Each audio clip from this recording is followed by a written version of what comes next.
In today's video I thought we'd look at macaroni cheese, or if you prefer, macaroni and cheese.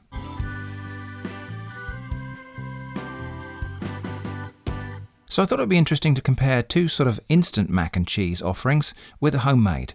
So I'm going to be looking at the Kraft boxed mac and cheese product, which I understand is very popular in the United States, and in fact this one is imported from there.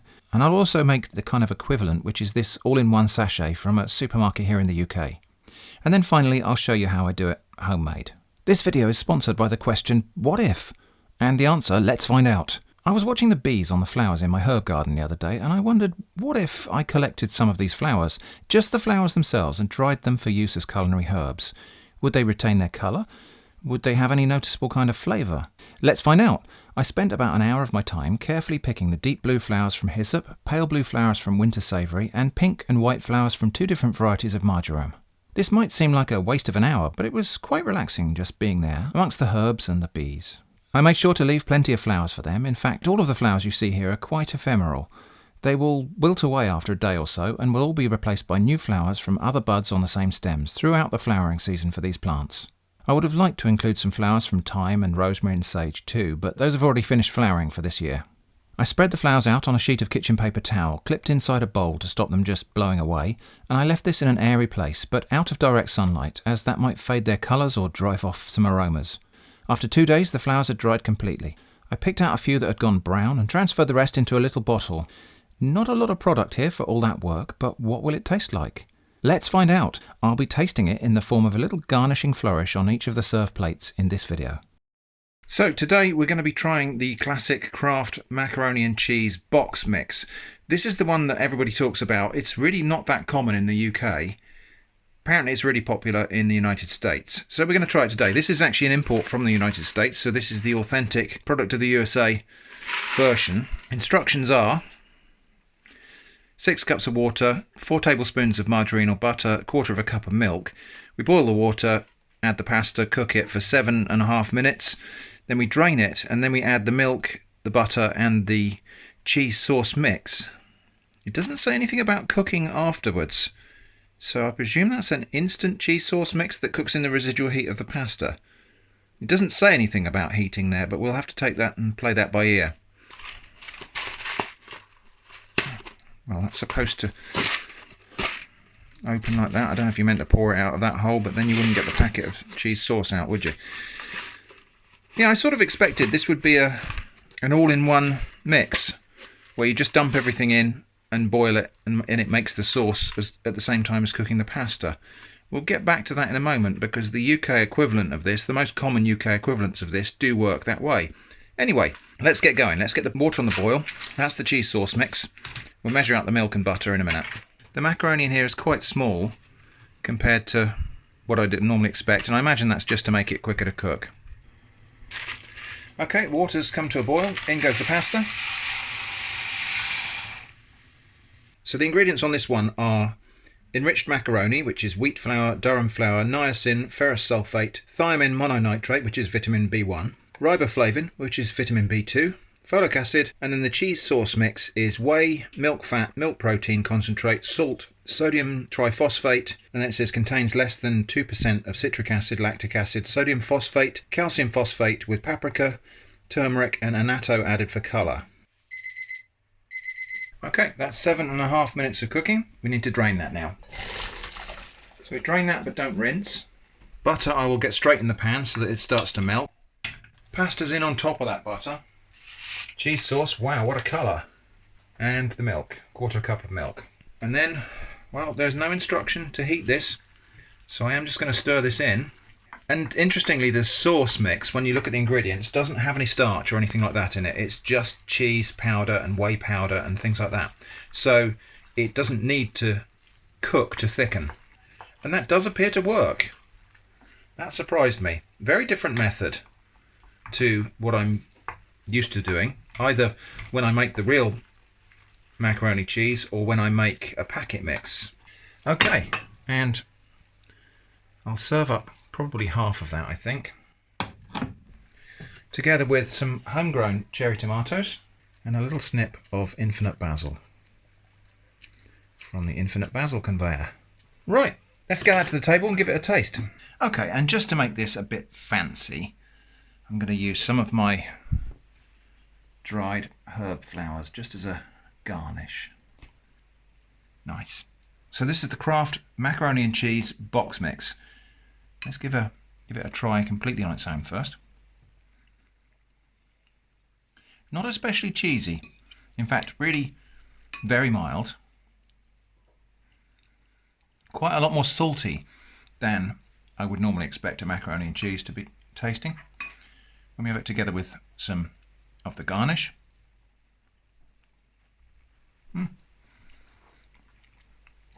Nice enough. Really just a little bit kind of on the bland side, I would say. Not conspicuously cheesy. It's kind of salty rather than cheesy.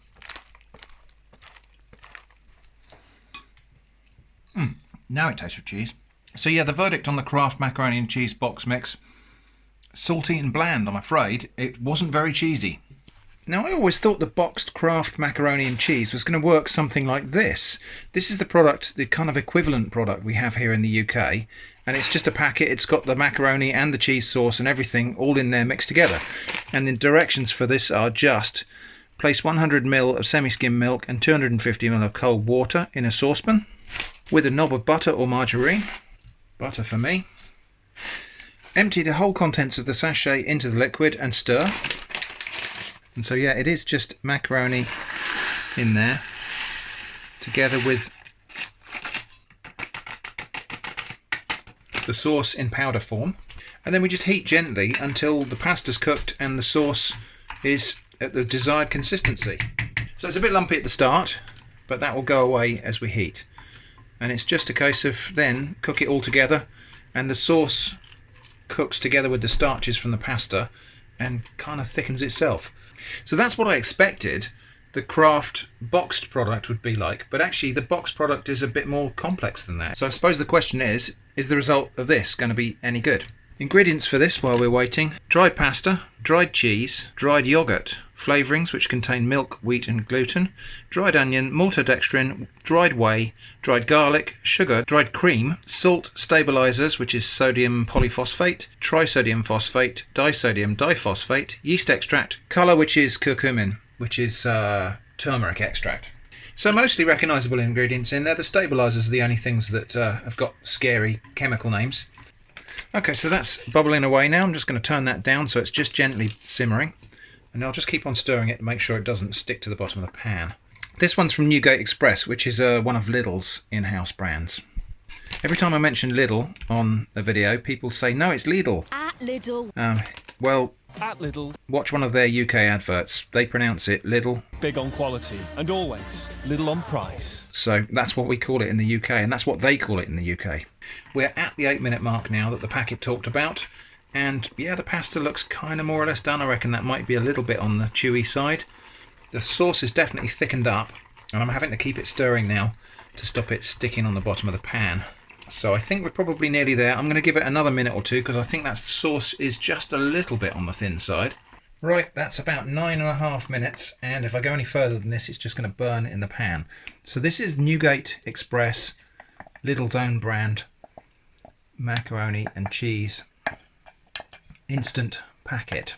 Well, I think I'm just going to add some homegrown cherry tomatoes and a tiny little sprinkle of my interesting herb flowers. Okay, let's get that to the table, give it a taste.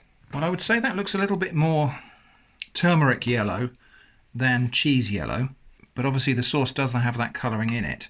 A little bit of pasta and sauce on its own first. This is the kind of offering as it stands. I'm not sure whether people would cook this and then bake it in the oven when it's from a packet like this. I'm not sure how well it would stand that treatment. I'm not going to try it.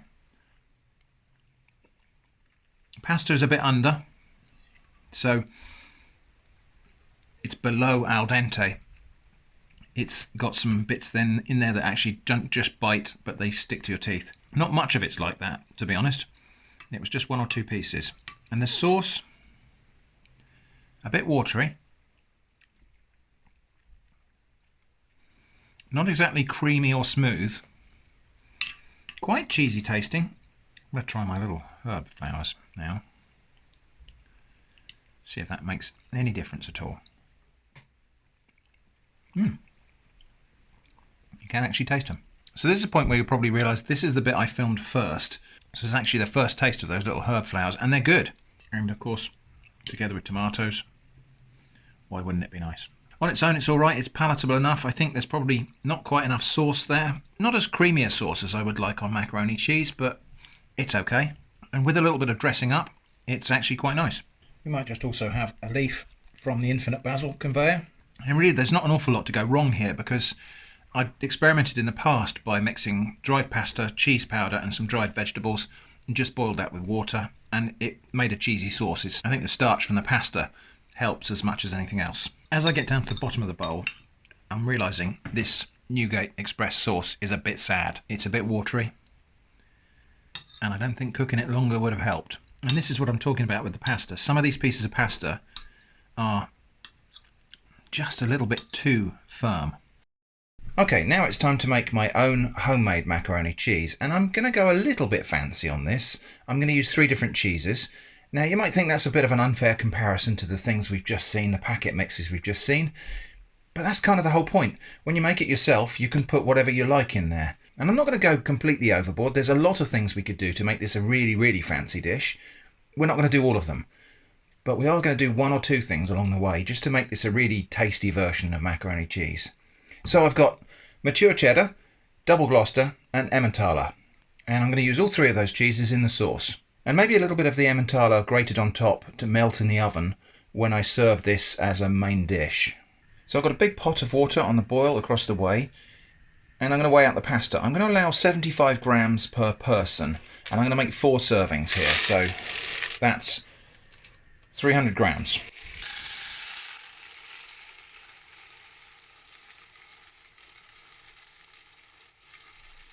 So about 300 grams of elbow macaroni. Interestingly, I sometimes find it difficult to get elbow macaroni. Some supermarkets you go in only have very straight macaroni, and I don't find that cooks as well in this dish as elbow macaroni. Straight macaroni tends to form little rafts and it all sticks together and you don't get any sauce in between them. Elbow macaroni is really good because it just doesn't stack neatly and the sauce gets in all those little gaps. Okay, largish pan of water is on the boil now. I'm just going to put in a tiny bit of salt, not very much, because there's quite a lot of salt in that cheese and I don't want the pasta to be over seasoned. And then in with the macaroni. Made a mess of that.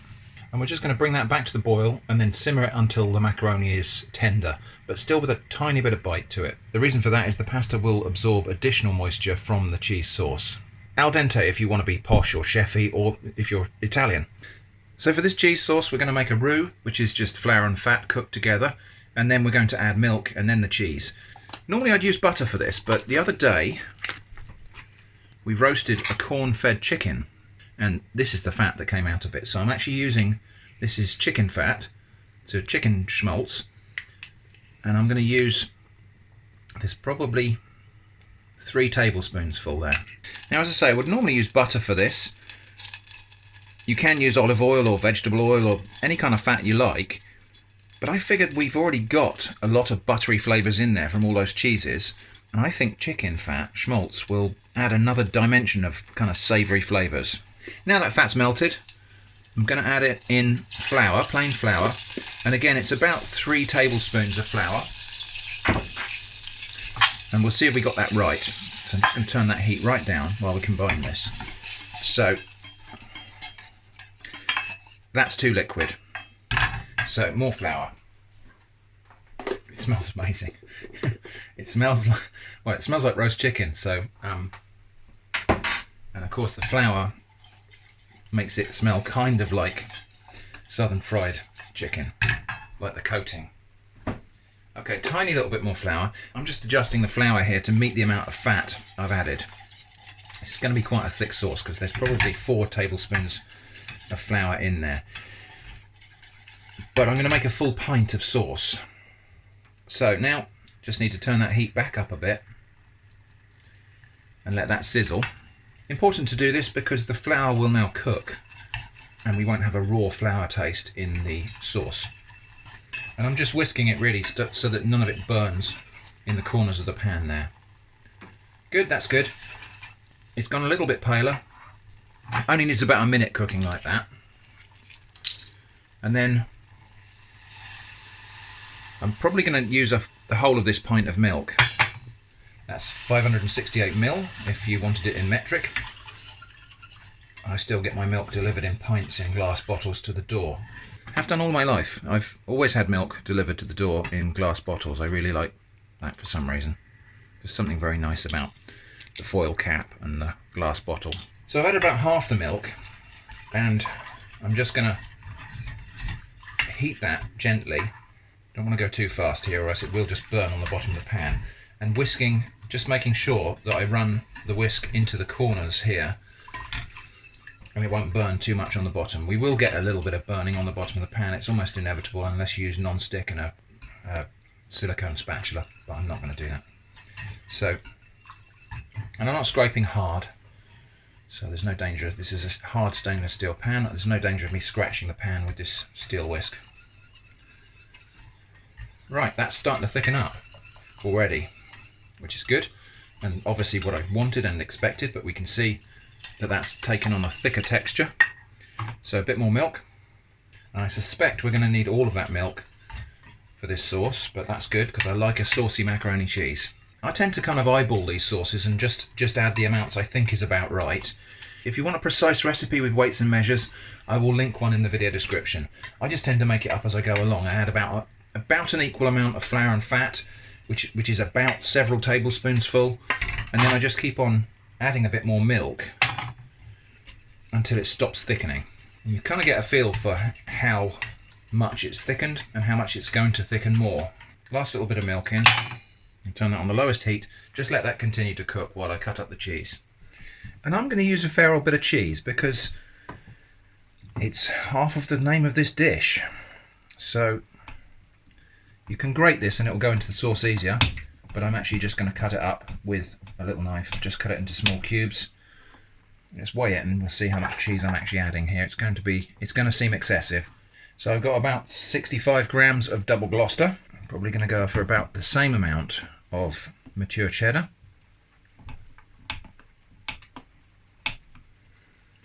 You can use whatever cheeses you like here. I'm using these particular cheeses because of their combination of flavours.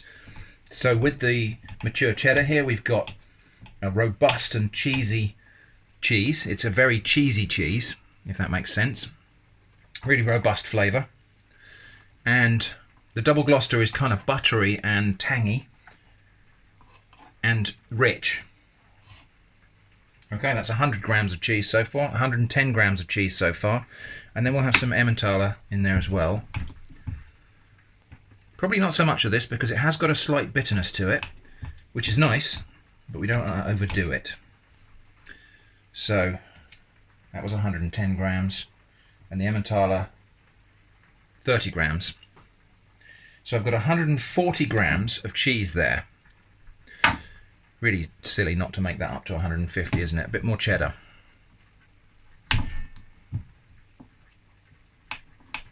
So 150 grams of well-flavoured cheese. We'll see how that goes. We might add more. So just checking in on this pasta, I would say that's very nearly done. Don't want to get that to go too far, or else it will just go all soggy and it'll stick together. I'm just going to take one piece out and test it. Yeah, that's done. I'm going to drain that. I'm going to drizzle a tiny bit of oil over it just to stop it all sticking together. Not very much. I'll just stir that oil into the pasta, just really to stop it clinging together. We don't want to put too much oil on there, that will stop the cheese sauce sticking to it. Okay, and then for now, that's just going to go back on top of the pan, and I'll put the lid on there so it doesn't cool down too much. So back at this white sauce, it's thickened quite nicely. I used about 500 ml of my pint of milk, and now I'm just going to put in, all at once, my 150 grams of well-flavoured cheese. Any kind of cheese that melts will work here. And if you want a milder flavour, use a milder cheese. I wouldn't say use less cheese because you'll just have a disappointingly thin sauce.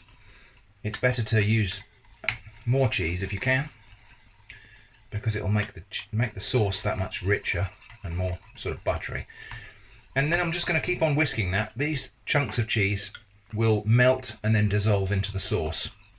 Grating would make it quicker still, but you'll see this will just disappear into that sauce. And it will thicken it further, so we may end up having to add the rest of that milk. I think we probably could have had more double Gloucester in there because it would have given us a bit more yellow in the sauce. But a little bit of English mustard, about a teaspoonful of English mustard, has given it a really, really yellow colour. But mustard and cheese have this weird synergy where you put mustard in a cheese sauce and it doesn't make it taste of mustard, it makes it taste more cheesy. Like a flavour enhancer. Okay, that's good. So that's our cheese sauce. And that cheese is all completely melted in now. So we'll have a little taste now. Just taste for seasoning and flavour level. Oh, that's really good. That's really good. You could add a little bit more salt at this point, but I think I might do that at the table because the main dish of this that I'm making is going to have bacon on top. And that's how to make a really nice cheesy cheese sauce. Not that difficult. Obviously more difficult than just adding things from a packet, but well worth it, I think. I've returned the pasta to the pan. And what I'm going to do now is just put maybe about half of that cheese sauce in there with them, maybe 3/4. And we'll just dress that pasta in the sauce. And it needs a good stir because we want that sauce to kind of get inside of all of those tubes. And I'm kind of making two dishes here because then we can compare it directly to those packet versions, but also I'm going to make a main meal version of this and we'll have a look at how that's served later. So let's just dish out a portion there, equivalent to what I had about the other day with the packet sauces. And then the rest of it's going to go in this dish. And I've got a rubber spatula, so I'm just going to make sure that I don't waste any of this sauce. Right, last bit of sauce from the pan is going to go over the top of that. We'll have a little bit in there as well, why not? And again, rubber spatula around the pan to make sure we don't waste too much. That's quite a lot of sauce, but I do like it like that. So if this was just a kind of side to have on the side of some other meal, I might just leave it like that.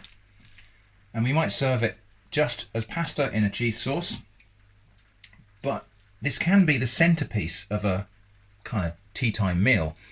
So this could be served with a salad or just with some steamed vegetables or something like that. So this could be the centerpiece of a meal, but it's a bit boring like that. So what I'm going to do with this dish is I'm going to top it with some more cheese, some little curls of bacon, and then that will be baked in the oven to crisp up the top and to cook the bacon. But we need to get this homemade version to the table and give it a taste. So exactly as before, just some nice little homegrown cherry tomatoes and a few snips of infinite basil. So there we go, and as before, just a few of my hand-picked dried herb flowers. Tasting time. I'm just going to try a bit of the pasta with the sauce on its own first. Immediately the most striking difference is the creaminess and smoothness of the sauce.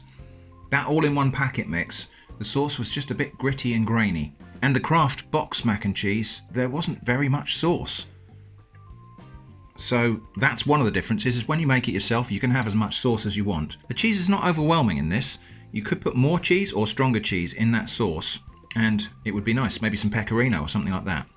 Okay, I'm going to try a bit with my herb flowers now. Those really do work. They're really good. And just together with the tomato and basil and the herb flowers. One thing that I am surprised about is that the chicken schmaltz is not a particularly prominent flavour note, so I'm just going to see if I can taste that.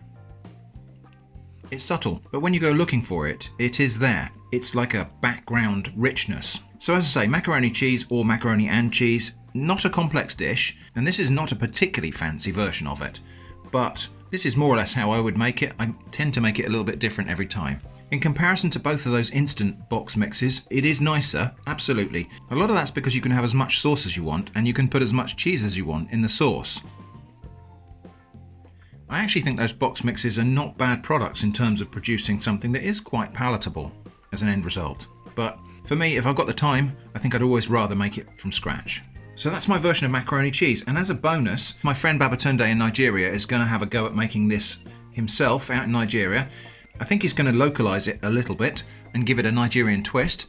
I've no idea what that means at the moment, so that could well be interesting to watch. I haven't seen the video yet, so it's going to be a surprise to me too. That video, when it's ready, will be linked in the card in the corner here, or in the video description of this video. I hope you enjoyed watching me cook and eat this. Thanks for watching, and I hope to see you again soon.